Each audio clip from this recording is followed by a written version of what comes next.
오후 4시의 지식충전쇼 이야기 더 지금 시작합니다.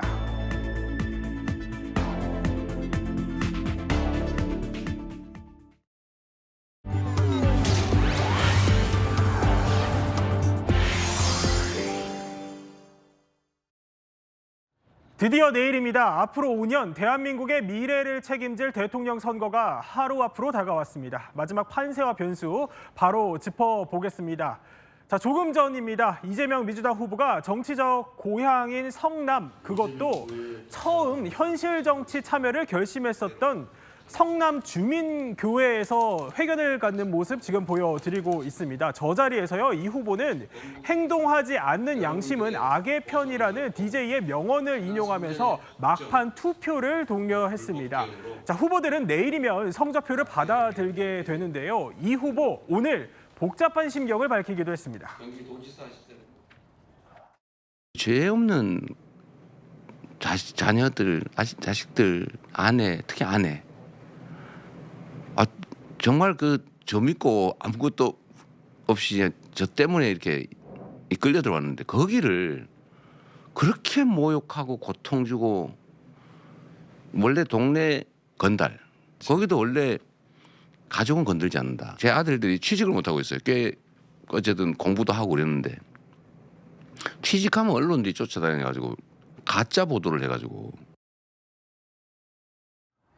자, 서재원이요. 그러니까 정리를 하자면 이렇습니다. 건달들도 가족은 안 건드리는데 가족들이 엉터리 보도 때문에 좀 고생을 했다. 그리고 또 취업도 못했다 이겁니다. 그러니까 이전보다는 좀 상당히 뚜렷한 입장을 밝힌 건데, 가족과 관련해서 지금 이 시점에 왜 이런 입장을 밝혔다고 보세요? 그러니까 자연스럽게 이제 자신의 경험과 소회를 밝힌 것 같고요. 이제 검증의 이름으로 이제 후보자는 본인이지만 가족들의 검증이라는 그 잣대가 너무 가혹하다. 그리고 그것이 때론 틀린 이야기가 굉장히 많다는 것이죠. 이제 지난 대선을 또 돌아가 보면 이제 국민의힘 한 50여 분인가요? 이제 고려대 수시 채용이라고 해서 또 불법 의혹 또 제기하셨는데 고대 정시 채용을 하셨거든요, 아들이. 그리고 나서 또 이수정 의원 같은 경우는 2명이 군대에 복무해서 병역 의무를 다 했는데도 불구하고 군대를 가지 않았다. 뭐 남성 불구 이런 식으로 사실과 다른 것을 비틀어 대시했다. 그래서 이제 이재명 후보 입장에서는 본인이 뭐 어떤 조폭 다발, 돈다발 같은 것도 뭐 거짓이지만 그건 감내할 수 있지만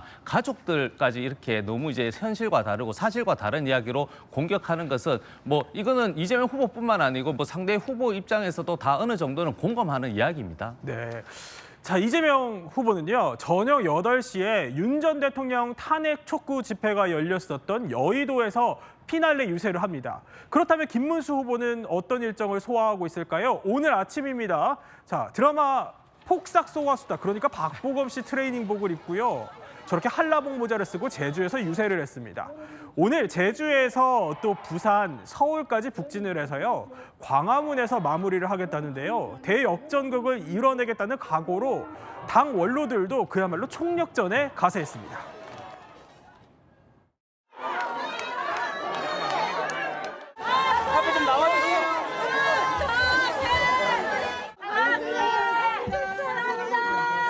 범어사에 전에도 왔었는데 올 때마다 참 이렇게 부산 시민 여러분들이 따뜻하게 맞아주셔서 정말 감사합니다. 모두 건강하세요. 또 뵙겠습니다. 건강하세요. 자, 그러니까 박 전 대통령은요, 오늘 이렇게 부산 범어사를 시작으로요, 울산, 경남, 진주까지 오늘 그야말로 부울경 확실히 다지기에 나섰습니다. 자, 그런데 이남희 기자, 박 전 대통령 사면 뒤에도 저렇게까지 좀 광복 행보를 보였던 적이 있나 싶을 정도예요. 상당히 이례적인 것 같기도 하고요. 많이 이례적이죠. 박근혜 전 대통령이 2017년 국정농단 사건으로 구속이 됐고 2021년에 사면이 됐습니다. 네. 근데 주로 외부 활동을 하더라도 대구 그 달성구 사저 주변이라던가 지난주에는 이제 대구 서문시장을 찾기도 했는데요. 대구를 벗어나서 이렇게 부산 그리고 조금 전에 울산으로 가서는 또 이곳이 굉장히 산업화 시작한 곳이고 아버님 생각이 많이 난다. 다시 또 박정희 전 대통령을 소환하기도 했습니다. 오늘 부산도 가고 울산도 가고 이런 얘기를 하면서 뭐 김문수 후보를 지지합니다. 혹은 뭐 표를 주십시오라는 표현까지는 하지 않았지만은 어떤 보수 지지층의 결집하는데 큰 역할을 하고 있다. 당에서도 이렇게 박근혜 전 대통령이 대구에서 벗어난 아주 전폭적인 지원에 좀 고무적인 분위기입니다. 네, 박근혜 전 대통령이 영남 텃밭 확실하게 챙기기에 나섰다면요. 최대 승부처죠. 수도권을 챙긴 건 바로 이분이었습니다.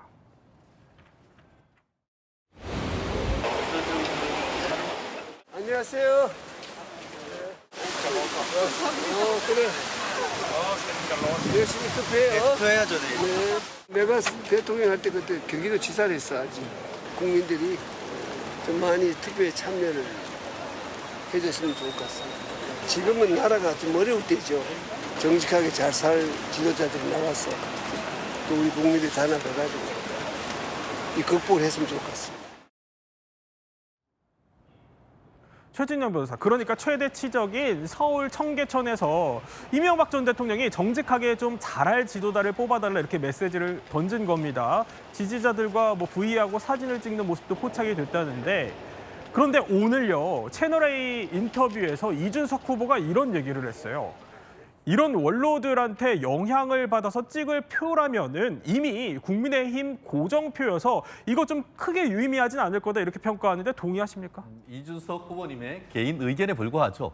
그렇다고 하면은 본인은 마지막 유세를 하려고 보수의 심장인 대구에 왜 가죠? 이미 벌써 박근혜 대통령 그리고 또 이재명 대통령이 다 표를 다져놨는데 왜 가죠? 이명박 대통령이 그렇기 때문에 본인으로서는 가급적 본인의 어떤 그 영향력을 최대한 극대화시키고 또 상대 당의 어떤 그 영향력은 최소화시키려는 하나의 구두선에 불과하고 네. 오히려 아시다시피 여전히 그 윤석열 전 대통령의 비상계엄으로 인해서 대구 경북 부울경도 상당 부분 이 표가 찍혀 있는 것도 사실입니다. 네. 그러다 보니까 지금 수도권에 오기도 바쁘신 지금 김문수 후보님이 제주도에서 이제 경부선을 타고 거꾸로 올라오지 않습니까? 부산, 동대구, 대전, 네. 서울까지 오는 것은 그만큼 아직까지도 다시 모아야 될 윤석열 전 대통령에게 보여준 지지율을 모으려고 하면은 아직까지도 부족하다. 이런 부분과 관련해 가지고 사실 좀 전에 얘기했던 박근혜 전 대통령이나 이명박 전 대통령 특정인을 얘기하지 않습니까? 투표를 독려하고 있습니다. 네. 그렇기 때문에 그걸 유세라고 하기도 그런데요. 그럼에도 불구하고 보수 전체에 던지는 메시지는 묵직한 돌직구인 것 같습니다. 그러니까 보수 진영의 원로들이 총출동한 거예요. 투표 전날에. 민주당에서 어떻게 보세요? 민주당에서는 이제 최선을 다하는 모습이라고 인정을 하는 것이고요. 예. 그 이제 투표를 독려하는 것은 의미 있는 것이지만 그것이 국민의힘의 어떤 득표를 높이는 것은 좀 회의적으로 바라보는 것이거든요. 실질적으로 저도 대구에서 계속적으로 선거 운동하면서 국민의힘 지지자를 만나보게 되면 실망을 넘어서 자존심을 많이 상하는 지경이다. 그리고 박근혜 대통령도 그렇고 이명박 전 대통령도 그렇고 다 본인이 굉장히 크게 지지했는데 탄핵당하고 경제도 그렇게 성장시키지 못하다 보니까 네. 불만이 많아서 실질적으로 사전 투표율 같은 경우에도 지난 대선 대비해서 대구, 경북 같은 경우는 25% 이상 하락돼 있거든요. 물론 이제 사전 부정선거 여론도 있는 것이지만 실질적으로 투표를 포기하려고 하는 분들이 굉장히 많으세요. 그래서 저도 개인적으로 이번에 민주당이든 이재명 후보든 도구로 해서 정말 자존심 회복을 위해서 회초리로 써달라. 그리고 전략적 투표를 해달라고 투표는 꼭 해달라고 저도 호소드리고 있기 때문에 네. 투표율을 높이는 데는 의미가 있지만 그것이 국민의힘의 지지율을 득표율을 높이는 데는 좀 회의적으로 보고 있습니다. 자, 14시간 뒤면은요. 전국 만여 개의 투표소에서 투표가 시작되는데, 그런데요. 조금 전에 국민의힘 일각에서 이렇게 다른 후보에 대한 사실상의 사퇴를 권고하는 듯한 메시지가 나왔습니다. 뭐냐면 바로 권성동 원내대표가 미래는 이준석이지만 지금은 김문수라면서 이 후보를 향해서 결단을 촉구한 겁니다. 그럼 이준석 후보의 생각은 어떨까요? 보수 영끌하자식의 선거 전략은 필패거든요. 근데 지금 대선의 막바지까지 이런 모습을 만들면 그 다음에 있을 선거나 이럴 때도 굉장히 안 좋은 분위기가 됩니다.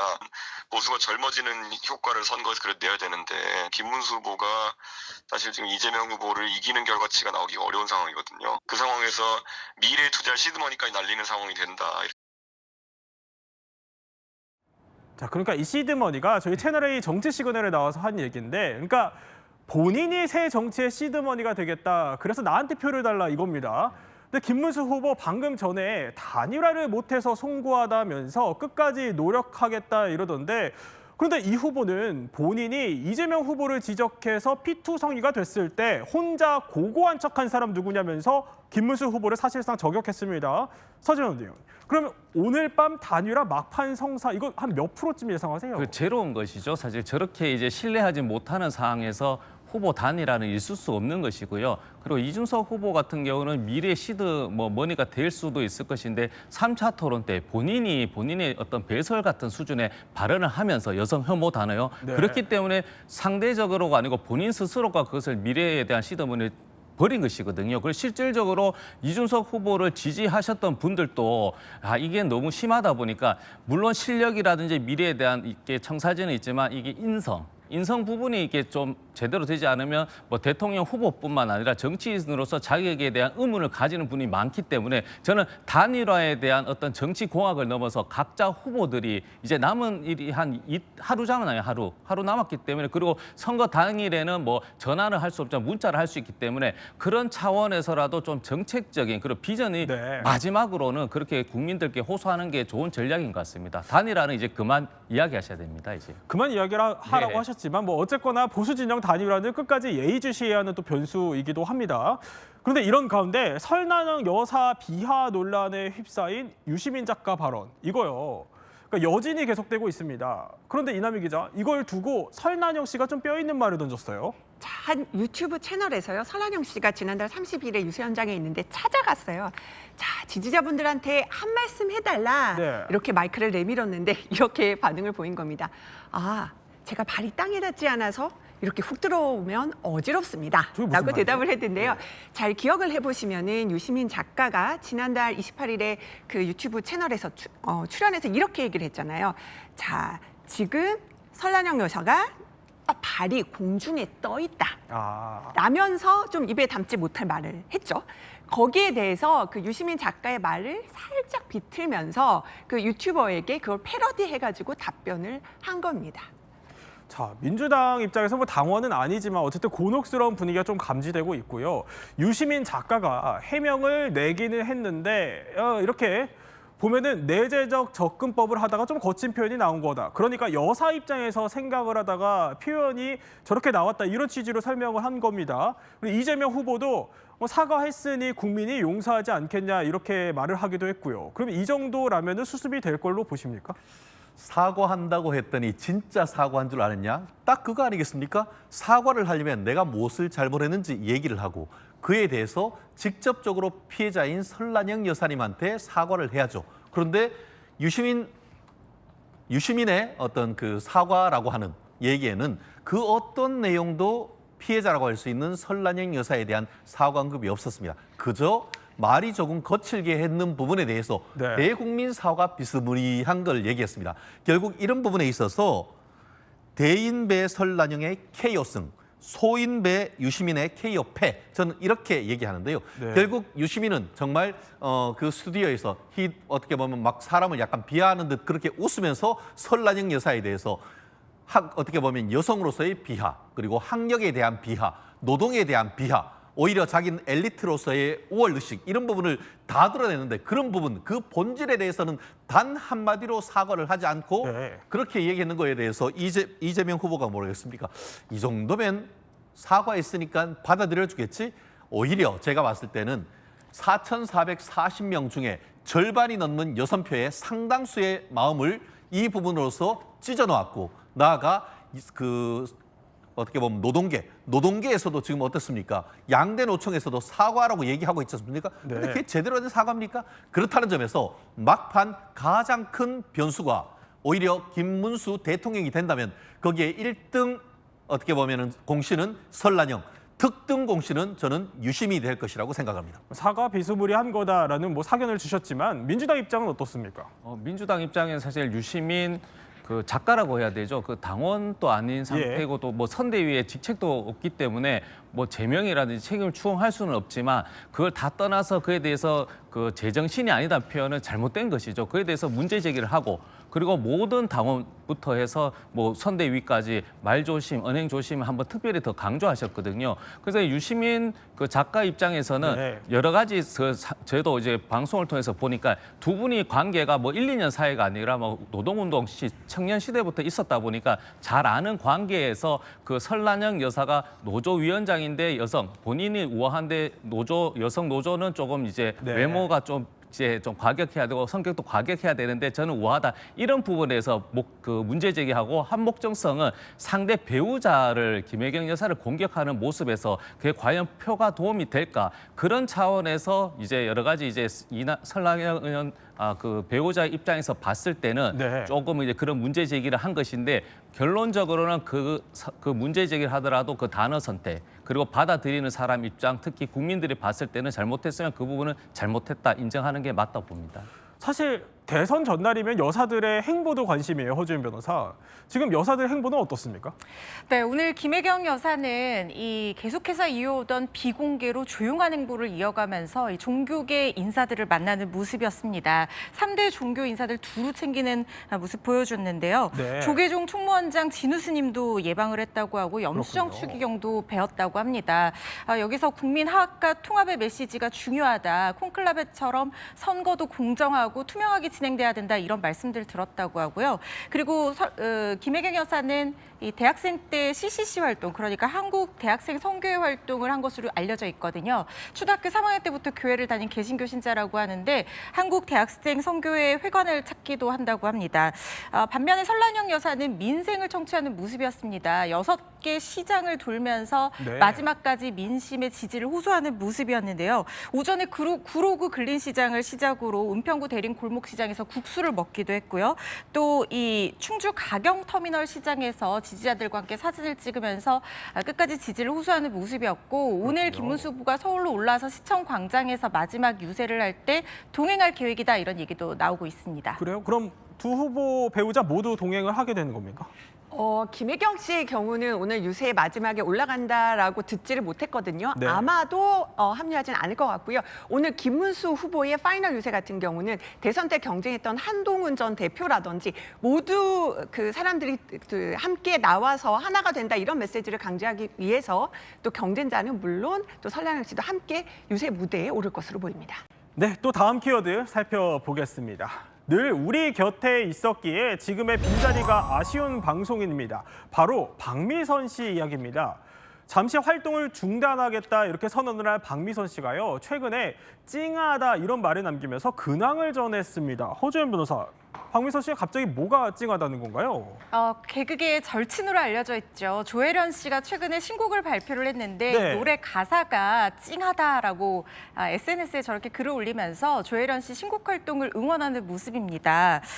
이 가사가 이 고장난 타임머신이라는 곡인데요. 예전을 돌아보는 그런 내용을 담고 있거든요. 그러다 보니까 아마 두 사람이 계속해서 같이 함께했던 추억들을 떠올리면서 저렇게 네. 찡하다는 얘기를 한 게 아닌가 싶습니다. 그러니까 가사 내용을 보면 어릴 때로 좀 돌아가서 나한테 이런 말을 해주고 싶다. 그러니까 타임머신을 비유한 노래예요. 그러다 보니까 조혜련 씨도 좀 약간 울컥했다면서요. 그렇습니다. 사실 조혜련 씨가 김신영 씨가 진행하는 라디오에 나와서 이 박미선 씨를 향한 그리움을 계속해서 표현하기도 했고 울컥한다는 얘기를 하기도 했고 네. 사실 조혜련 씨가 신곡을 배경으로 두 사람이 함께 여행 갔던 사진을 올리면서 먼저 박미선 씨에 대한 애정을 드러냈었습니다. 그런데 이 노래 가사가 보면요. 화장하고 하이힐 신고 걷는 게 참 예뻐 보였는데 어른이 되고 보니까 민낯의 운동화가 최고다 뭐 이런 내용이거든요. 그래요? 그러니까 어렸을 때 두 사람이 한양대 선후배 사이로 개그계에서 얼마나 꿈을 꾸면서 열심히 달려왔으니까 그래서 어렸을 때 꿈꾸던 그 모습이 되었는데 막상 모든 걸 이루고 돌아보니까 꿈을 꾸던 어린 시절의 모습이 가장 빛나고 아름다웠다라는 거를 같이 공감대를 느끼는 것 같아요. 그리고 그 고장난 타임머신이라는 곡 자체도 그런 마음을 담고 있기 때문에 이 노래를 매개로 서로의 우정을 한 번 더 확인한 상황이 아닌가 싶습니다. 그렇군요. 이남희 기자, 그런데 사실 박미선 씨 하면은 저 아주 어렸을 때부터 봤던 방송인이거든요. 그래서 방송에서 좀처럼 모습을 감춘 적이 없던 걸로 또 기억을 하기도 하고요. 근데 최근에 좀 얼굴을 보기 어려워서 아쉬워하는 시청자분들이 많으세요. 무슨 일이 있는 건 아니죠? 2월부터 예. 활동을 중단한 상태입니다.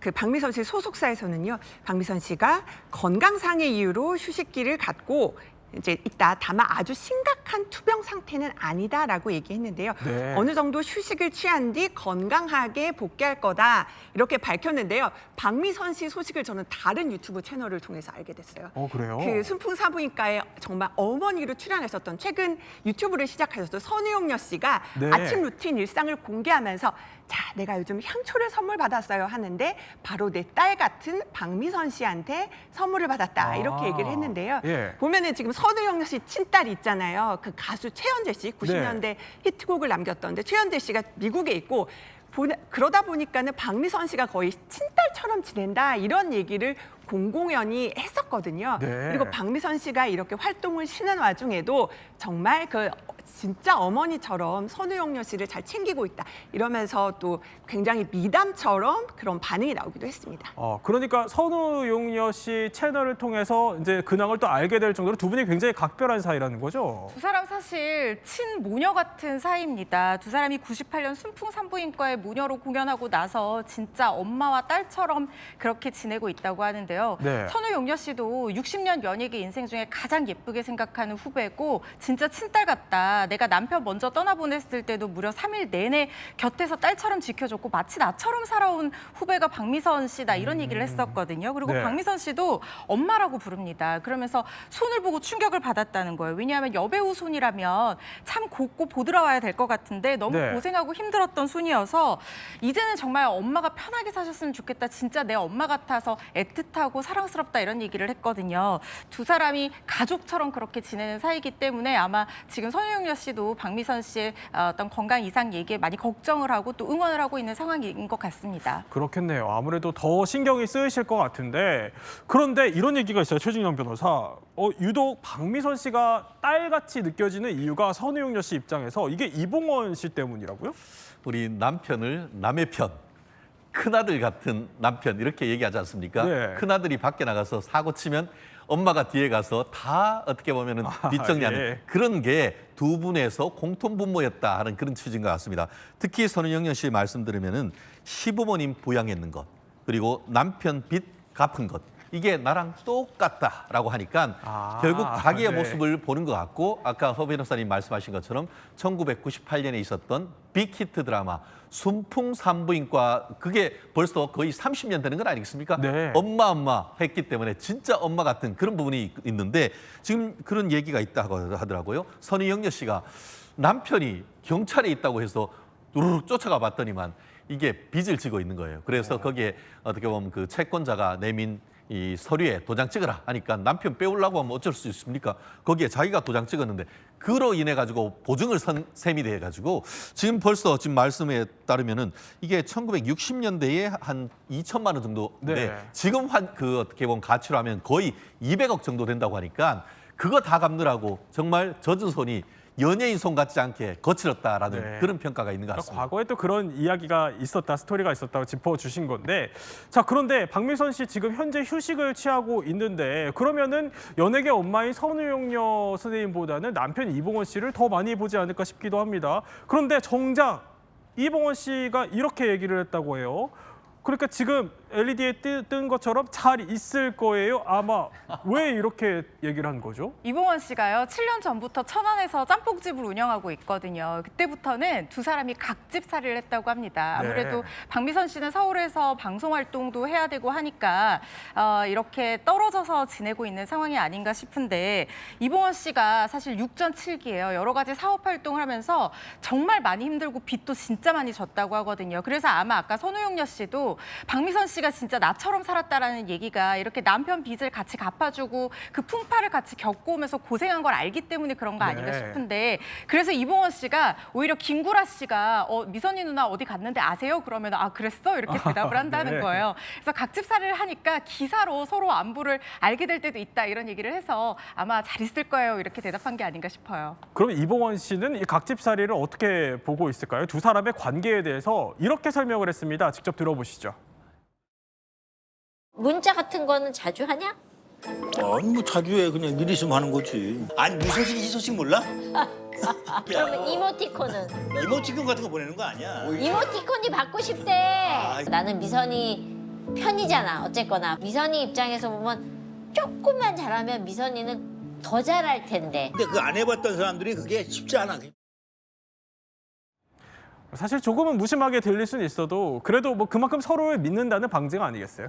그럼요. 사실 부부 사이라는 거는 제가 뭐 여러 가지 사건들을 많이 진행해 봅니다만은 네. 우리가 외부에서 생각하는 것과는 정말 다른 모습들이 많거든요. 그렇군요. 뭐 7년째 떨어져서 지낸다 하더라도 지금 또 이봉원 씨 짬뽕 사업이 참 잘 돼가지고 사무점까지 냈다고도 하고 박미선 씨 같은 경우에는 제가 개인적으로 같이 방송 촬영을 한 적이 있었는데 그래요? 정말 공감 능력이 좋으시고 주변 사람들 많이 챙기는 성격이시더라고요. 그러니까 아마 떨어져 있어도 아내로서 남편을 제일 많이 챙기면서 두 분이서 굉장히 좋은 모습으로 서로 응원하면서 지내고 있지 않을까 하는 생각이 듭니다. 네, 박미선 씨 건강한 모습으로 하루빨리 또 방송에서 다시 볼 수 있기를 기대해 보겠습니다. 자, 다음 키워드 살펴보겠습니다. 5월의 마지막 날 독일에서요 승전보가 울렸습니다. 이강인 선수의 소속팀 파리 생제르맹이 유럽 챔피언의 자리를 거머쥐면서입니다. 첫 우승의 기쁨에 그런데 파리 전역이요 그야말로 들썩들썩이고 있다고 합니다. 허주연 변호사. 그야말로 금이 환영이에요. 이강인 선수 영상 보여드리고 있는데 조금 전에 파리 샹젤리제 거리에서 카퍼레이드를 했어요. 네, 오픈탑 버스 보이시죠? 저 위에서 이강인 선수가 우승 트로피를 들어 올리면서 네. 비기어라는 이름의 우승 트로피인데 그걸 들어 올리면서 11만 팬들과 함께 승리의 기쁨을 나눴다고 합니다.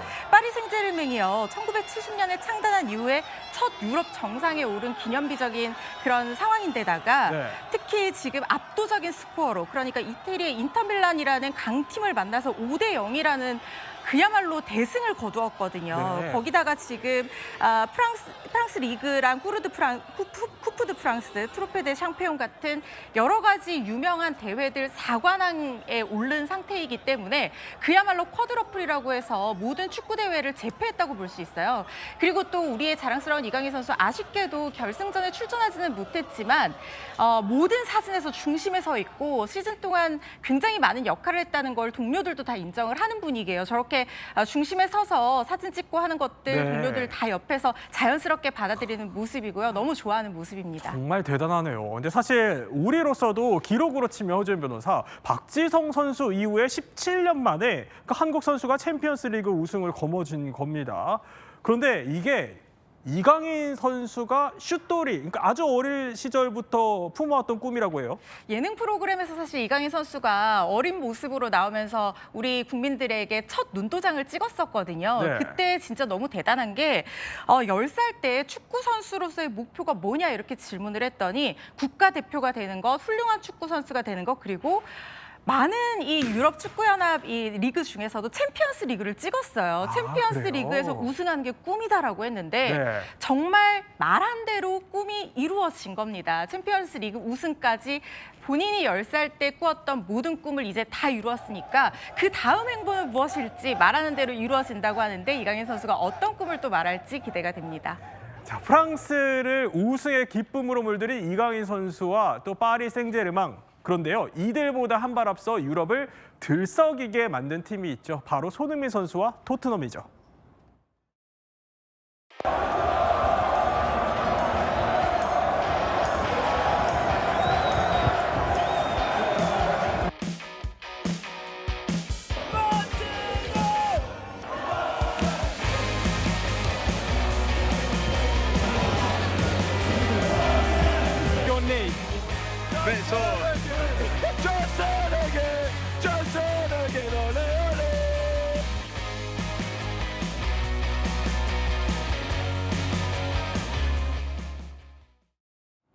불과 열흘 사이에 연이어서 낭보가 전해졌어요. 한국 축구에 진짜 이런 그림 또 나올까 싶기도 하고요. 또 나와있죠. 네. 사실 옛날 제가 어릴 적 꼬꼬마 때 이게 차범근 선수가 이게 그 독일에서 우승하고 했던 기억이 있는데 네. 그게 2002년 우리 서울 월드컵에서 어떻게 보면 4강까지 가고 그때 있었던 사람들이 보면은 박지성 이런 분들이 나갔잖아요. 그래서 2007년, 2008년에 박지성 선수가 여기에서 이런 우승을 했죠. 그리고 그 무렵에 그 상트페테르부르크 네. 이게 그 러시아에서 발음하기가 어려운데 이호 선수 그때도 이 두 개 컵을 동시에 우승했습니다. 그게 15년 만에 17년입니까? 17년 만에 이루어졌는데 그렇죠. 다음번에는 이게 10년 안에 이루어지기를 똑같은 것이 다시 10년 안에 이루어진다고 하면 얼마나 국민들한테 기분이 좋겠습니까? 확실합니다, 저는. 그런데 꿈이 하나 더 있대요. 뭐냐면 자, 두 번째 꿈 볼까요? 보면은 그러니까 우승의 기쁨을 안겨준 손흥민 선수와 맞대결? 이거 웬 맞대결이에요? 유럽 축구연맹에서 주관하는 대회가 여러 가지가 있지만 이 챔피언스 리그와 유로파 리그는 그야말로 빅매치 중에 빅매치거든요. 그래서 이 두 리그에서 우승한 우승팀이 단판 승부로 정상을 가리는 이 슈퍼컵 대회가 또 있습니다. 개막을 앞두고 약간의 이벤트적인 어떤 성격으로 진행이 되는 대회기는 하지만 네. 그래도 어쨌든 유럽 축구연맹이 주관하는 공식 대회인데다가 심지어 상금까지 있는 정식 대회거든요. 그래서 지금 손흥민 선수가 유로파리그 우승팀 토트넘의 주장인데다가 예. 이강인 선수 이번에 파리 생제르맹에서 챔피언스리그 우승을 했으니 슈퍼컵에서 격돌하는 장면, 맞대결하는 장면이 그게 보이지 않겠느냐 이렇게 기대감을 자아내고 있는 건데 그런데 아직까지 좀 확신하기는 이른 게 네. 대회가 8월 13일인데요. 지금 두 선수 모두 이적설에 휩싸여 있는 상황이거든요. 네. 손흥민 선수 1년 옵션으로 연장 기회가 있기는 하지만 지금 여름에 토트넘이 이적료를 챙길 수 있는 마지막 기회이기 때문에 방출된다는 얘기도 나오고 있어서 이건 아직까지는 확인이 되지 않았습니다만 좀 지켜봐야 될 것 같고 이강인 선수 같은 경우에도 잉글랜드 프리미어리그 진출설이 지금 솔솔 나오고 있어요. 그래서 네. 이번에 결승전에도 뛰지 못했던 게 아니냐 이런 얘기들도 나오고 있어서 두 선수의 맞대결이 성사될지는 좀 지켜봐야겠습니다. 그런데요, 지금 당장을 보면요. 지금 당장은 손흥민, 이강인 선수의 합이 무엇보다 중요하다고 합니다. 왜일까요? 우리 시간으로요. 이번 주 금요일 이라크에서의 월드컵 예선을 앞두고 있기 때문이죠. 본인의 의지나 이런 거는 저희가 충분히 들은 상태이기 때문에 무리를 시킬 생각은 없어요. 어느 경기에 포커스를 맞춰서 할 건지 현지에 가게 되면은 그런 부분에 있어서 좀 더 얘기를 할 생각입니다. 이강인 선수라든지 이 선수들은 지난주까지 충분히 훈련을 많이 한 상태예요. 그렇게 컨디션적으로 체력이 많이 떨어질 거라고 생각하지는 않아요. 근데 이남희 기자, 손흥민 선수 또 우리 국가대표팀이 월드컵 예선에서 당장 극복해야 하는 과제가 날씨예요? 왜냐면요. 지금 이라크 현지 날씨가 한 40도 정도 된다고 합니다. 40도요? 그렇게 홍명보 감독이 얘기를 했지만 네. 최근에 우리나라 오늘은 좀 기온이 떨어지긴 했습니다만 최근에 1, 2주 사이에 좀 무더위가 찾아왔기 때문에 우리 선수들 좀 어느 정도 적응하지 않았나 이런 얘기를 했고요. 또 하나는 이라크가요. 외교부가 금지하는 여행 금지 국가 19개 나라 중 하나잖아요. 근데 경기가 열리는 이스라엘 남부 지역 이 바스라 같은 경우는 비교적 안전한 곳이라고 합니다. 지금 보시는 영상은 우리나라 선수들 그리고 뭐 손흥민 선수를 비롯해서 홍명보 감독이 지금 이라크로 출국하는 모습인데요. 그렇군요. 황희찬 선수도 보이고요. 이강인 선수 같은 경우는 현지에서 출발해 이라크로 합류한다고 합니다. 자, 이렇게 출국하는 모습까지 월드컵 우승컵을 향해서 한 발 한 발 나아가고 있는데 그런가 하면요. 자, 이강인 선수 소속팀 우승에 정작 파리 거리에서는 이 비명이 쏟아졌어요. 좋게 축가만 해도 사실은 모자란데 네. 좀 안 좋은 일이 벌어졌습니다. 사실상 지금 아이고. 화면 보시는 예. 것처럼 소요 사태에 가까운 폭력 유혈 사태가 샹젤리제 거리에서 벌어졌다라고 하는데요. 파리 일대가 그야말로 아수라장이 됐다고 합니다. 그렇네요. 흥분한 군중들이 축하하는 것을 넘어서서 이 폭력적인 모습까지 난동까지 부리는 상황이 됐다는 거예요. 심지어 네. 지금 2명이 숨지고 560명이 체포된 상황이라고 하는데 자전거를 타고 가던 17살 소년이 흉기에 찔려서 사망하는 사건이라든가 스쿠터를 타고 가던 행인이 차에 치여서 죽는 사건이 벌어졌고 네. 심지어 폭죽에 맞은 경찰이 혼수 상태에 빠지는 사고도 발생했다고 하거든요. 제가 월드컵 기간에 파리를 방문한 적이 있었는데 그때도 파리 시민들이 굉장히 흥분한 모습을 보였거든요. 아마 역사상 처음 있는 파리 생제르맹 우승을 맞아서 흥분의 정도가 좀 지나친 상황이 된 게 아닌가 싶습니다. 그런데 들린 얘기를 들어보니까 최준현 변호사 애초에 그러니까 상점을 비롯해서 경찰들까지 이번 사태 좀 미리 대비를 했었다면서요. 그러니까 이게 이런 일이 한두 번이 아니었나 봐요. 우리가 축구에서 예. 폭력적인 어떤 그 팬들을 홀리건이라고 하지 않습니까? 네. 그 홀리건이 그 악명이 높기로 유명한데 아마 그 기분 저도 저런 일 우승해도 이런 일이 있다 보니까 미리미리 대비를 했다고 합니다. 사실 저 파리 지금 샹젤리제 거리 같은 경우에는 우리나라로 친다고 하면은 네. 거의 뭐 어떻게 보면 강남역 이런 가장 번화한 거리 아니겠습니까? 그래서 유리창이나 이런 걸 보호하기 위해서 잘 준비를 했음에도 불구하고 많은 어떻게 보면 홀리건들에 의해서 이런 점령되고 한두 명이 아니고 뭐 수백 명이 저렇게 그 사상을 당했다라고 하니까 우리나라에 이런 일이 없겠죠? 그런 생각이 듭니다. 경찰력에 어떻게 보면 그 공권력에 대항하는 것 있어서는 안 된다고 생각합니다. 네, 오늘 이야기 또 이렇게 핵심만 살펴봤습니다. 오늘도 몰랐던 이야기로 넘어가기 전에요. 퀴즈 하나 풀고 가시죠. 자, 이 퀴즈입니다. 북한은요, 요즘 집 한 채를 짓는데 땡땡분만큼 걸린다고 주장을 한다고 합니다. 그러니까 며칠, 몇 시간도 아니고요. 몇 분만큼 걸린다고 주장을 한다고 합니다. 정말 이게 사실일지 전문가들과 함께 이 몇 분이 몇 분일지 한번 풀어보도록 하겠습니다. 지식 충전 지금 시작합니다.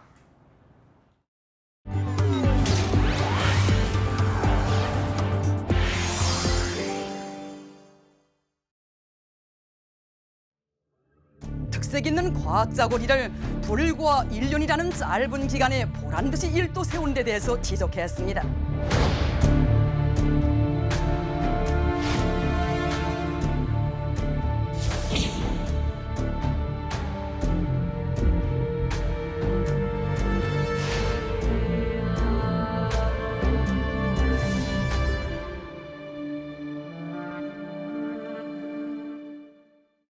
아니, 조한범 박사, 평양에 53층 아파트가 있다는 것도 놀라운데 이 아파트가 붕괴될 조짐이 포착이 됐어요?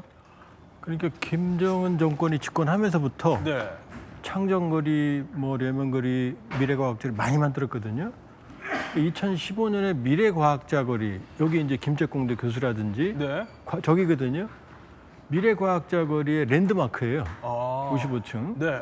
그런데 저 건물을 보면 접시들이 이렇게 모여있는 건 둥글게 게 여러 개 모여있거든요. 저게 랜드마크거든요. 저거군요. 근데 저게 나올 때부터 공학적으로 좀 문제가 있다 이런 판단들이 있었어요. 네. 근데 그 왜 그러냐면 김정은 위원장이 김정은이 모든 건물의 설계도를 다 봅니다.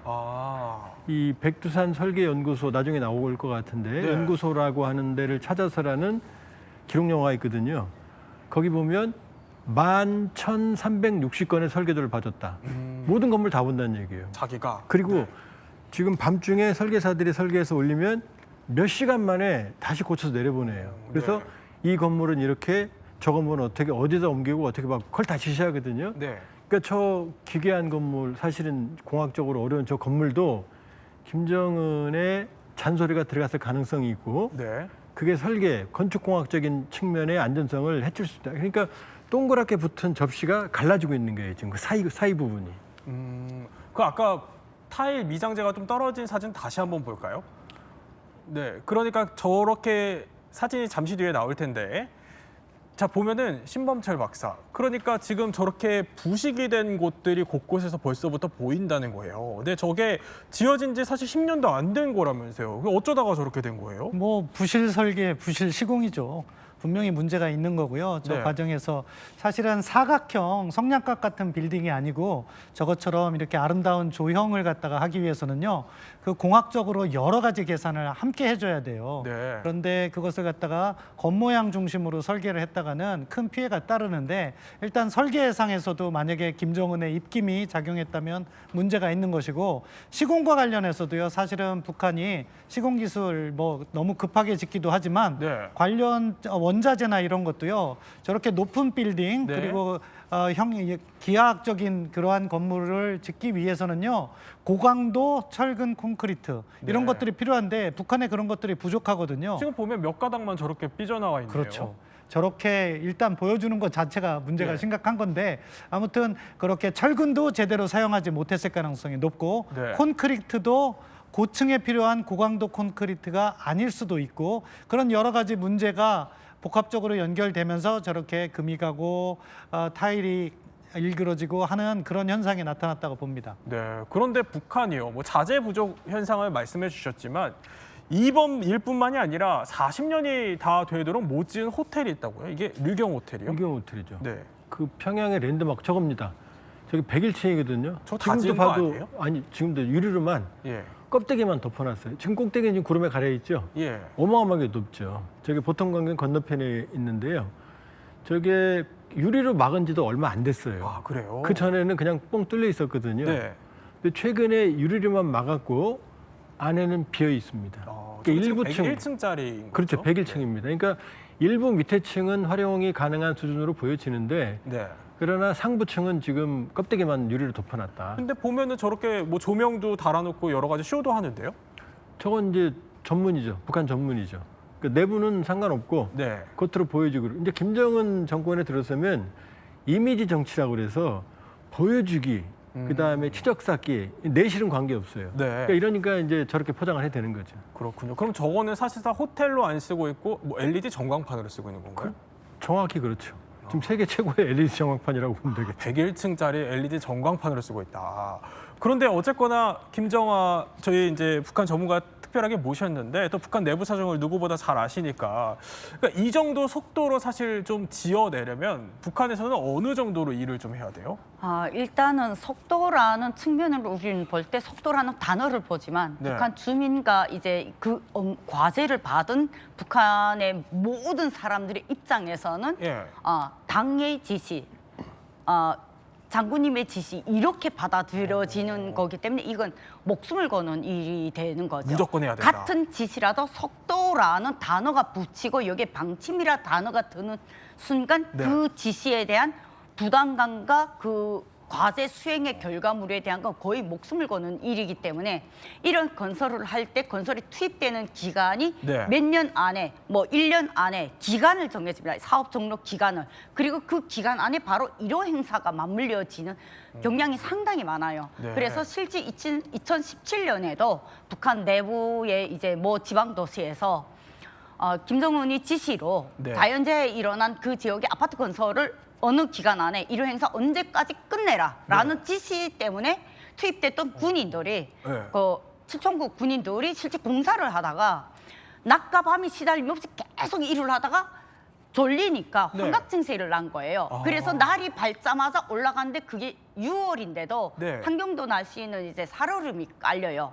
새벽에. 예. 근데 이제 지붕에 공사를 올라갔다가 그 살얼음이 깔린 걸 이제 졸음에 취해서 올라가다 보니까 그걸 모르고 이제 올라간 인원이 7명이 네. 전부 떨어져서 다 사망하는 사건이 실제 있은 사건이었고 이런 사건들이 솔직히 하나의 사례를 들었지만 예. 너무나도 비일비재하고 공사장에 나간 사람들에 대한 식자재나 공급이 지금 어떻게 되는 구조를 우리는 또 여기서 봐야 됩니다. 그렇죠. 어떻게 되냐면 실제 이제 뭐 어느 중앙 기관에 네. 너네 기관 담당 어느 아파트 어디 건설해라. 너네 기관 어디 건설해라. 이렇게 되면 그 기관들이 자기네 지방 도시 지역의 산하 기관들에 야 충성회 당자금 내라 이런 식으로 끌어모아요. 네. 그게 나오면 실제 그 돈의 현물은 대체로 간부들 주머니에 들어가고 현장은 거진 소금국에 시라지국에 나달밥도 제대로 못 들어가기 때문에 식단, 뭐 복지, 네. 뭐 환경 위생 조건은 그 꿈도 못 꾸고 하루 세끼 밥만이라도 온전한 밥이라도 좀 줬으면 좋겠는데 그걸 못 주면 건설자들이 어떻게 하냐면 네. 그 자재를 빼돌려서 나가서 음식하고 바꿔 먹습니다. 아, 그렇군요. 이게 무슨 현상까지 이어지냐? 붕괴라는 주제가 오늘의 이슈의 가장 예. 핵심 주제잖아요. 붕괴라는 게 왜 일어나느냐? 속도전도 문제는 문제지만 문제는 이것이 무너지는 결정적인 문제는 동원되는 건설자 노동자들에 대한 제대로 된 식단과 복지가 네. 안 되기 때문에 자재들을 다 빼돌려서 장마당 나가서 다 음식으로 다 바꿔 먹습니다. 그렇군요. 바꿔 먹는 방법은 밤낮 새벽 가리지 않고 정말 다양하고요. 그런 문제 때문에 더군다나 이런 사건을 절대로 막을 수가 없는 그런 조건입니다. 정말 처참한 북한의 현실을 아주 생생하게도 전해주셨는데 상황이 이렇다 보니까 북한에서 실제로 아파트가 붕괴된 사례가 있었어요. 예, 있어요. 예. 2014년 5월 13일인데요. 평양의 평천구역이라고 그래서 거기는 네. 핵심 계층이 사는 지역이에요. 거기에서 23층 아파트가 붕괴돼서 뭐 정확한 숫자는 보도되지 않았지만 300명 이상의 사상자가 발생했다. 네. 아파트를 재건축해서 쟀는데 1년 만에 이것도 졌대요. 1년 만에? 이제 네. 거기 입주하신 분들과 마감 공사하는 군인 인력들이 있었는데 붕괴였으니까 뭐 거의 사망하셨겠죠. 네. 그래서 이례적으로 조선중앙통신에서 보도를 했어요. 며칠 지난 후에. 네. 왜냐하면 아무래도 핵심 계층이 사는 지역이다 보니까 감출 수가 없는 거죠.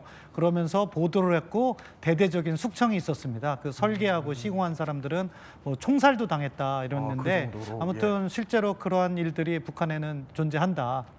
아니 도대체 뭐 북한에서는 이렇게 지으면 뭐 불안해서 살겠나 싶기도 합니다. 자재도 부족하고 또 조급하게 지었다는 그러면 북한 아파트의 민낯 그 속살을 저희가 한번 가상으로 들여다보겠습니다. 자, 하수도는 60년 된 구소련제다. 아니 하수 시설이 60년이나 됐어요? 조 얘기하기 전에요. 네.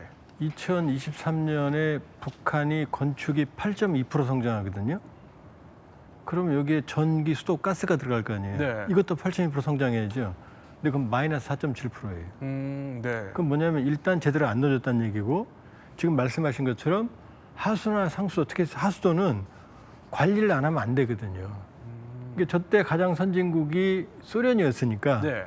소련의 기술로 하수 처리 시설을 만들었어요. 물론 평양의 절대적인 용량을 감당은 못해요. 근데 문제는 뭐냐면 저 하수 처리 시설을 만들었지만 그 이후로는 제대로 된 보수 유지를 못했어요. 그리고 하수도는 끊임없이 준설을 해야 되거든요. 그렇죠. 예. 그러니까 그걸 못하니까 지금 제대로 기능을 못하고 지금 이 보통강 네. 그 다락식 주택 경루동이라고 이제 김정은이 호화주택을 줬잖아요. 그 보통강물이 냄새가 나서 원래는 근처도 못 갔어요. 그러니까 그 보통강 다락식 주택 경루동을 만들고 나서 그나마 강제적으로 수질을 조금 개선했다고 그러거든요. 그러니까 사실은 심각한 얘기지만 예. 아주 취약하다, 하수처리 시설은. 그리고 상수도 역시 마찬가지다. 네. 그러니까 파이프라인 이런 것들이 거의 교체가 안 되니까 수압이, 전기가 없으니까 수압이 약하고 네. 수압을 올리면 파이프가 터지고 그러니까 북한의 아파트는 3층 이상 물이 안 올라가요. 아, 그 정도. 그러니까 북한의 로얄층은 네. 1, 2, 3층, 5층까지입니다. 제일 밑에 층이다. 밑에 층. 위에 층은 전기도 엘리베이터도 제대로 안 예. 돌아가니까. 근데 이런 얘기들도 있어요. 그러니까 워낙 이제 이게 상하수도 시설이 잘 안 되어 있다 보니까 집에서 뭐 변기물이 거꾸로 올라오는 거는 기본이고 길가에 있는 하수도까지 역류해서 도로에 막 분뇨가 넘친다 이런 얘기들도 있네요. 그런 거는 가능한 일이고요. 예. 예를 들면은 이 어떤 일까지 있냐면 수돗물이 안 올라가니까 네. 수직 변기가 작동이 안 될 거 아니에요. 그러면 이제 물을 떠서 사용을 급하게 쓰는데 그게 안 되니까 창문 고층에서 배설물들을 밖으로 던지고 그래서 그게 사회적인 문제까지 된 적이 있어요. 아, 진짜요? 그 정도로까지 네. 열악하다. 그러니까 지금 아파트 수도 시설 해놨지만 예. 아파트 옆에 쫄장이라고 그래서 파이프를 박아서 네. 심지어는 지하수까지 쓰는 경우도 있어요. 그리고 급수대가 또 따로 있어요. 아파트가 있지만 네. 수돗물도 있지만 거기서 물 길어다가 그게 북한판 미니시리즈에 나와요. 미니시리즈에 나옵니다. 뭐 우리 집 이웃집 이야기 이런데 내가 막 물 길러 가니까 아줌마가 와서 너 학교 가라. 엄마가 아줌마가 대신 해줄게. 그게 북한의 현실이에요. 그렇군요. 그러면 우리가 이제 아래의 하수도를 봤으면은 조금 위로 한번 올라가 보겠습니다. 자, 위로 올라가 보면은 시간제로 운영되는 엘리베이터. 아니 그 엘리베이터를 시간제로 타요? 그럼 53층에 살면 걸어 올라가야 되는 거예요? 네, 이게 어떤 소리냐면 북한은 이제 100% 북한의 전 주민들이 무직이면 범죄자가 돼요. 그래서 출퇴근 시간만 시간제로 운영된다. 이런 뜻이고요. 그리고 출퇴근 시간에서도 이제 엘리베이터 저층, 뭐 네. 5층 이하까지는 그냥 걸어서 다녀라. 그리고 뭐 10층부터 몇 층까지는 이제 올라 엘리베이터로 다니는데 그것도 단간부들이 많이 사는 아파트 같은 경우에는 네. 전기를 더 투입해서 그 아파트에 사는 단간부가 누군가에 따라서 그 운영제도 바뀝니다. 그건 거의 알려지지 않은 문제고요. 이러한 아파트 엘리베이터 때문에 북한의 부동산에서는 이제 층별로 한국 같은 경우는 고층이면 더 이제 가격이 비싸지만 북한 같은 경우 저층이면 가격이 더 비싼 층인데 1층 가격보다 대체로 2, 3층에서 5층까지 요 가격이 상당히 좀 비싼 가격으로 팔립니다. 그래서 그런 좀 다른 문제가 결국은 전력 사정 문제이고 네. 그런 전력 문제가 해결이 안 되기 때문에 이제 출퇴근이라는 이런 한국에서의 이런 출퇴근 시간의 그런 문제도 북한도 똑같은 상황이 일어나지만 그 시간만큼은 보장을 해라.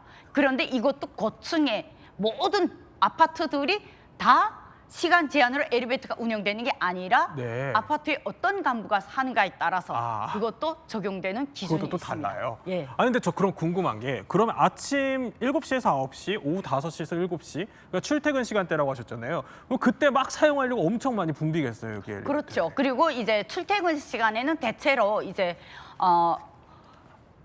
집에서 쉬는 사람들이 엘리베이터를 타기보다는 네. 공장 출퇴근을 하는 사람들이 누군지 이민반장이 대체로 기본적으로 다 알아요. 네. 그 아파트에 있는 세대의 가족 인원수 숟가락까지 다 아는 게 이민반장이기 때문에 양심 없이 출퇴근도 안 하면서 왜 엘리베이터 타냐 이렇게 네. 통제가 가능한 게 바로 북한의 구조입니다. 아니 저 사이에 근데 53층에 사는 사람이 저 사이에 쓰고 싶을 때도 있을 거 아니에요. 그러면 걸어 올라다녀야 돼, 그 사이에. 예, 대체로 그런 걸로 알고 있고 제가 이제 평양에 방문했을 때는 그때 네. 12층짜리에 제가 아는 분이 계셨는데 엘리베이터가 없어서 엘리베이터 그 낮에 전기 들었는데도 엘리베이터를 딱 제한하는데 엘리베이터 그 관리자에게 용돈을 찔러줘서 그때 오르고 내리고 한 적이 뇌물까지 있었어요. 줘야 될 정도로. 예, 맞습니다. 자, 그러면 이렇게 조급증이 초래한 북한 아파트의 속살 그렇다면요. 이번에는 초고층으로 한번 올라가 보겠습니다. 아니, 고층인데요. 수돗물은 졸졸졸, 아궁이는 활활활. 이거 무슨 얘기예요? 수돗물은 결국은 전력이 있어야 수압을 보장할 수가 있어요. 근데 전력의 문제도 치명적이지만 아파트의 아궁이의 문제는 네. 김정은이가 김정일 때부터 평양의 아파트, 뭐 최첨단 아파트 다 이런 걸 하면서 북한의 정통적인 불을 떼서 이제 아궁이를 하는 건 환경 오염 문제로 해서 그거를 어느 시기에 없앴습니다. 그러면서 전력도 안 되지만 태양광 발전기로 해서 뭐 전기 온돌 이런 네. 걸로 했는데 평양의 석탄의 그 딸딸이나 이런 것이 많이 다니면서 평양의 공기가 안 좋아지기 때문에 아궁이를 없애라라고 했는데 실제 북한 주민들은 전력이 안 들어와서 난방이 안 돼요. 그래서 그 베란다라는 공간을 아궁이를 설계해서 베란다하고 연결된 원래 아랫방이 이제 온돌이 되어야 되는데 네. 윗방의 온돌을 별개로 따로 개설을 합니다. 그래서 베란다에서 이제 불을 떼서 굴뚝을 바깥으로 연결을 해가지고 안방으로 이제 아궁이를 하는 그러니까 온돌 방안 전체가 온돌이 아니라 네. 딱 일부분만 온돌로 만드는 거죠. 그렇게 하는데 이 구조도 돈 있는 사람만 할 수 있다. 그래서 실제 제가 겨울에 방문했을 때는 네. 그 한겨울에 방 안에 이제 휘발유나 디젤유를 가지고 석유 콘로를 띄워서 이제 온도를 따뜻하게 하면서 이불과 들어가는 순간 솜신발 같은 걸 신어야 되고 밖에 나오면 오히려 해바라기 하는 게 더 따뜻한 온도를 보장하는 그런 이제 역순환의 결과입니다. 아니 그러니까 아궁이를 떼어가지고 일부분만 따뜻하게 한다는 거예요, 북한 아파트에. 그게 아파트에 실제로 아궁이를 설치할 수 있는 거예요? 다 합니다. 심지어 아파트에서 돼지도 키우는데요. 그러니까 사실은 참 아까 이제 넘어간 얘기가 있는데 네. 북한의 모든 엘리베이터에는 엘리베이터 작동원이 따로 있어요. 그래서 그 안에 사람이 있기 때문에 네. 통제가 가능합니다. 우리 옛날에 그 버스 안내하는 그렇죠. 것처럼요? 그러니까 모든 엘리베이터에는 작동원이 있고 그러니까 저렇게 아파트처럼 만들었죠. 우리 같은 아파트가 아니고요. 저기서 장작도 떼고 돼지도 키우고 별짓을 다 하는 거죠. 그러니까 무늬만 아파트인 거죠. 지금 저기 나오네요, 지금. 저게 일부 그러니까 아파트를 개조해서 저렇게 아궁이를 때우는 모습이 과거에 있었다. 근데 뭐 일부는 또 요새 짓는 평양 아파트는 뭐 가스레인지를 쓴다 이런 얘기들도 들리긴 하던데. 예, 저거는 실제 그 부엌으로 설계된 부엌이고요. 네. 예, 지금 제가 말씀드린 거는 거의 이제 사진에도 안 나온 겁니다. 그리고 실제 베란다에서 개인이 직접 개조를 해서 그렇게 온돌이 설치 안 된 구조에서 네. 개조를 한 구조이기 때문에 거의 공식화가 안 돼 있고 비공식적으로 돼 있고 그리고 자료조차 없을 정도로. 예, 아파트 자체가 이제 다 국가 재산이기 때문에 네. 개인이 직접 개조를 하는 걸 이민반장한테 뇌물을 찔려서 이거가 아파트 그 숙박 검열이나 내부 조사를 할 때에도 다 뇌물로 이제 무마를 시키기 때문에 돈 있는 사람들만 그게 가능하다는 게 바로 그런 구조고요. 그 아파트에 온돌이 안 돼 있는 아파트에 온돌을 만들 때는 굴뚝이 아파트 설계상 될 수가 없어요. 그래서 베란다에서 개인 굴뚝을 따로 만드는 그런 구조입니다. 수돗물 얘기는 뭐 지금 영상에서 잠깐 나올 텐데 네. 지금 보면은 저렇게 김정은이 직접 수돗물 점검에 나서는 모습도 있어요. 근데 고층에는 제대로 수돗물이 안 나온다는 거예요. 은이 왜 저러냐면 저희 김정일 나오죠? 예. 김정일이 저랬거든요. 어디 가서 물을 제일 먼저 틀어봐요. 아 그래요? 원래 안 나오니까. 아. 근데 김정일, 김정은이가 안 나올 리가 없죠. 그렇죠. 지금 말씀드렸지만 그럼 뭐 미리 준비해 놓는 거 아닐까요? 미리 준비해 놓는 거예요. 네. 그래서 지금 저기 나오죠. 저 통이 지금 물을 받아놓는 통이에요, 지금. 물이 안 나오니까 네. 저 통에 물이 다 받아져 있어요. 심지어 욕조에도 물이 받아져 있어요. 그러니까 3층 이상은 지금 들킨 거죠. 수돗물은 틀었는데 나오지만 네. 물통이 지금 따로 있잖아요. 아, 그러니까 3층 이상은 안 올라가고 일단 수압도 약하지만 수압을 올리면 이 노후화된 관이 터져버려요. 이게 더 심각해져요. 아니 근데 제대로 짓지도 못하면서 김정은은 왜 이렇게 속도전에 집착을 하는 거예요? 보여주기식이죠. 그러니까 경제가 어렵잖아요. 네. 그럴 때 우리 경제가 나아지고 있다는 걸 보여주는 건 건물을 올리는 게 눈에 확 띄니까 그렇죠. 그래서 건축에 집착한다. 근데 이러한 방식이 사실은 김정은 때만은 아니에요. 그 예전에 50대 이상이신 분들은 북한의 천리마 운동, 말리마 운동 들어보셨을 거예요. 네. 주민동원에서 하는데 김정은 시대에는 이것을 또 마식령 속도라고도 해요. 그 김정은이 2013년에 마식령 스키장을 갖다 완공하는데 지금 저렇게 속도전을 하는 게 엄청 많은 거예요. 계속해서 네. 저렇게 속도를 하는 거죠. 그 마식령 그 스키장 같은 경우도 몇 달 만에 졌다고 하더라고요. 그래서 군을 동원해서 이렇게 빨리 졌으니까 이게 엄청난 네. 성과다. 그래서 총력 동원해서 사회주의 경제를 일으키자. 이런 식으로 보여주기식 행보를 하는 건데요. 근데 보세요. 선진국에 가면은요. 건물을 상당히 천천히 져요. 네. 그 대신 그 건물은 어떻게 됩니까? 몇백 년 가죠. 그렇죠. 근데 저렇게 급하게 짓는 건물이 100년도 못 가고 몇십 년도 못 가고 10년 만에 붕괴되는 거예요. 그러면 대표적으로 아까 꼽아주신 게 마식령 스키장이 좀 어떻게 보면 조급증으로 만든 거다라는 생각이 김정은 시대의 대표적인 게 몇 개 있는데요. 네. 그 중에 하나가 마식령 스키장이죠. 스키장 자체는 잘 만든 것 같아요. 보기에는. 그런데 그렇네요. 뭐예요? 사람이 안 와요. 아. 네, 뭐 일일 이용료가 25유로 그러니까 예. 3만 원이 훨씬 넘는 비용도 문제고 뭐 외국인 관광객을 유치하려고 하는데 인프라가 안 돼 있으니까 잘 오지도 않고 그래서 처음에는 뭐 일일 5천 명 해서 6천만 달러를 연간 벌겠다고 하는데 뭐 하루에 250명 정도밖에 안 온다는 보도도 있고 네. 그런 거 보니까 완전히 실패죠. 저거 말고도요. 김정은이 가장 공들인 게 있어요. 어떤 거죠? 그건 원산 갈마지구에 리조트를 갖다가 조성하는 건데요. 네. 그것도 뭐 몇 년에 걸쳐서 원래 지금 화면에 나오는데 건물은 졌어요.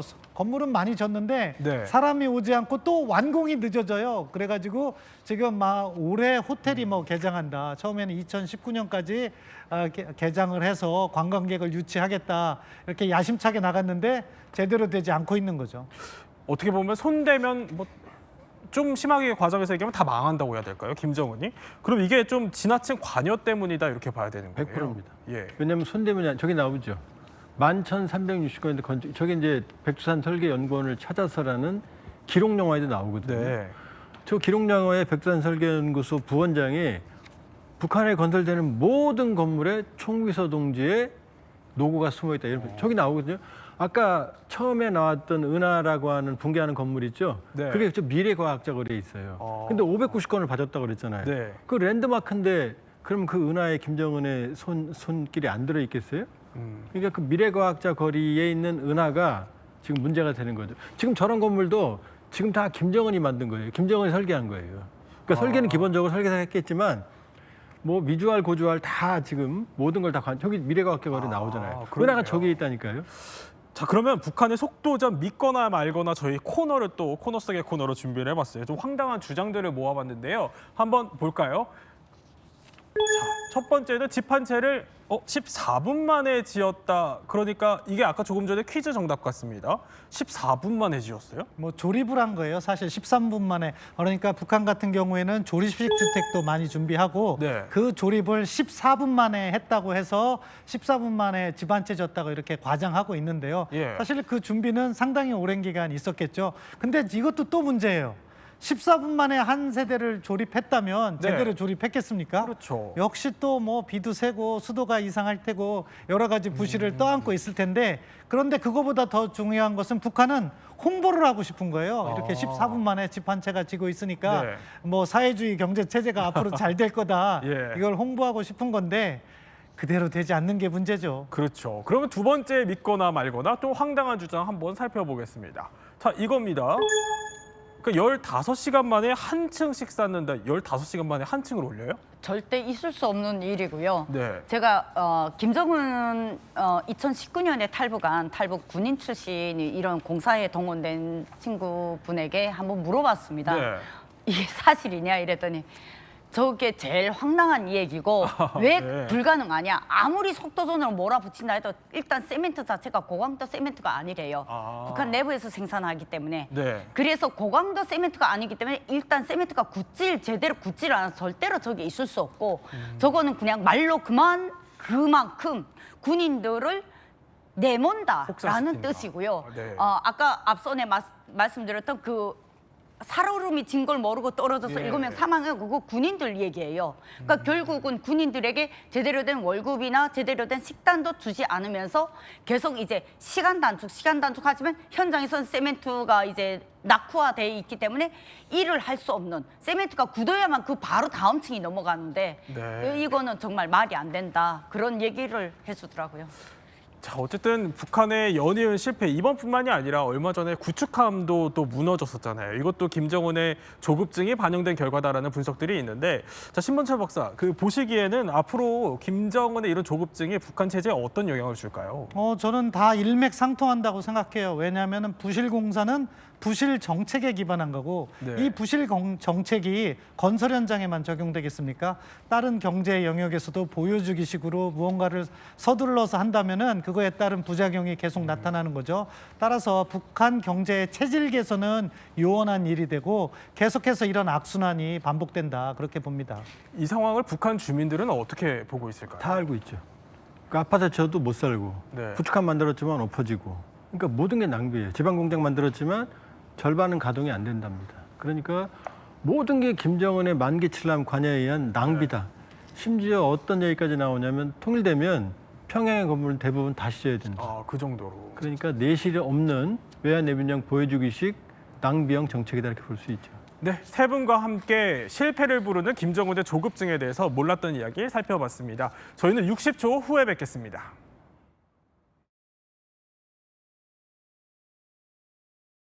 이야기도 목요일 오후 3시 50분에 저희와 함께 지식 충전해 보시죠. 시청해주신 여러분 고맙습니다.